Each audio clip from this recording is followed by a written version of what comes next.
Hello friends, I am doctor Badri, Dhanvantari physiotherapy clinic से। हमारी previous slide में हमने ligament of injury in knee joint के बारे में पढ़ा था। अब हम इसमें फिजियोथेरेपी मैनेजमेंट हमारा क्या हो सकता है इसके बारे में हम डिस्कस करेंगे। मैं डिस्कस करूंगा first of all Asian anterior circulate ligament के बारे में कि उसमें आपको क्या क्या कर सकते हैं आफ्टर रिकन्स्ट्रक्शन। ऑपरेशन के बाद की ये मैं बता रहा हूँ, ऑपरेशन के बाद का ट्रीटमेंट प्रोटोकॉल हमारा क्या रहता है। ठीक है, अभी मैं ग्रेड फर्स्ट और सेकंड की बात नहीं कर रहा हूँ जिसमें आपका माइनर एंड मॉडरेट टीयर होता है आपका लिगामेंट का। तो थर्ड स्टेज की बात करना, उसके बाद रिस्ट्रक्शन की ज़रूरत पड़ती है। तो हमारे फिजियोथेरेपी एम्स क्या होते हैं? सबसे पहले हम एम्स बनाते हैं। तो एम्स क्या है? Gain a good function stability. जो हम आपको पेशेंट को क्या करना है? गुड स्टेबिलिटी देना है। दूसरा क्या है? Repair a muscle strength. जो मसल हमारी खो चुकी है, जिसकी स्ट्रेंथ खो चुकी है, उसको फिर से रिपेयर करना। थर्ड है reach to the best possible functional level. ठीक है, तो जितना ज़्यादा बेस्ट पॉसिबल फंक्शनल हम पेशेंट को की तरफ को देंगे या उसके लिए करेंगे तो वो सबसे बेस्ट रहेगा। अब लास्ट क्या है? Decrease the risk factor of injury, री इंजरी। ठीक है, कोई भी रिस्क फैक्टर को हमको कम करना है। अब मैं बात करूंगा वीक्स के बारे में।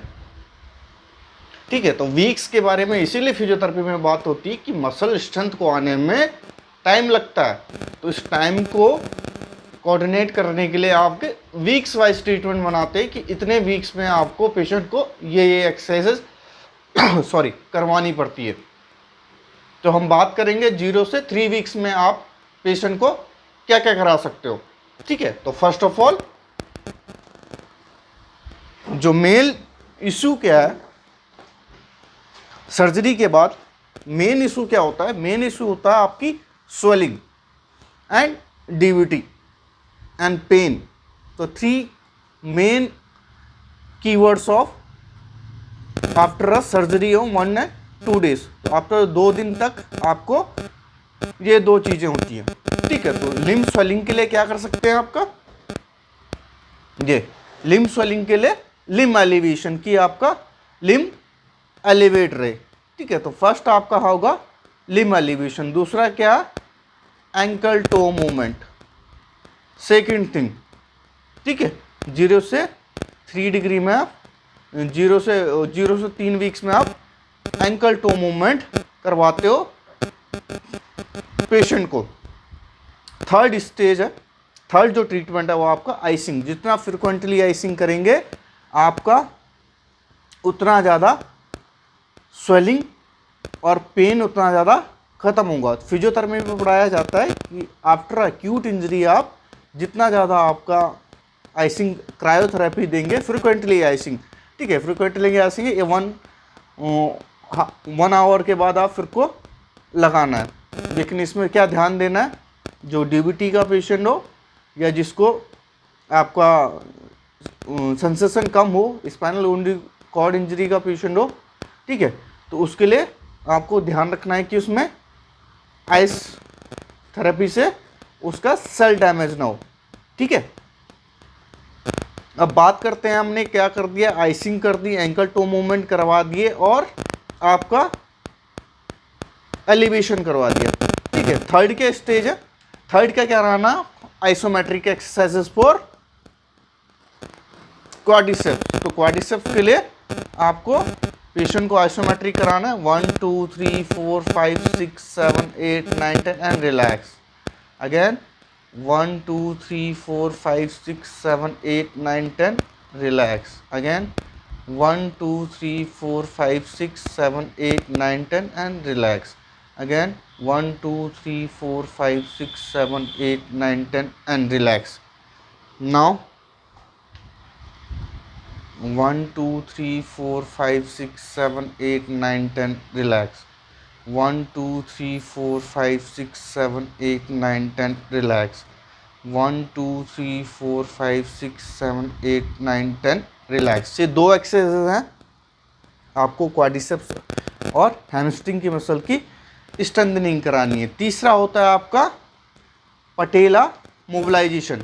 ठीक है, तो पटेले में सुपीरियर इंफीरियर ग्लाइड होती है एंड मीडियो लेटरल ग्लाइड होती है। तो आपको क्या करना है, ग्लाइड से क्या करोगे, आपका जो पटेला है मूवेबल रहेगा।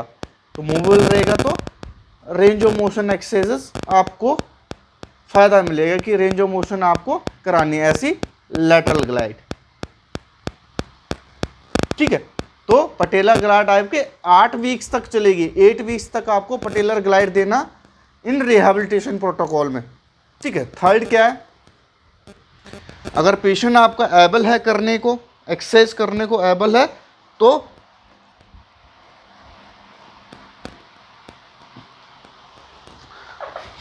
उसको क्या करना है, पैसिव रेंज ऑफ मोशन करना है तो बायोथेरेपिस्ट करेगा। Active range of motion knee bending तो आपका पेशेंट को आपको ये करवाना है। ठीक है, अब इसमें आपके नी बेंडिंग हो गया, पैसिव या एक्टिव नी बेंडिंग। पैसिव नी बेंडिंग उसको बोलते हैं जिसमें बाय द थेरेपिस्ट वर्क करता है, पेशेंट का एफर्ट कुछ नहीं होता, लेकिन एक्टिव में आपका पेशेंट खुद करेगा। ठीक है, आपका जब 1 वीक एंड होगा तो आपका range of motion 90 degree 70 degree आना चाहिए, जो आपका रेंज ऑफ मोशन होता है नी बेंडिंग का। इसके बाद आपको ग्लूटियस मीडियस की प्रोडक्टर है, तो उसकी आपको भी स्ट्रेंथनिंग करानी पड़ेगी।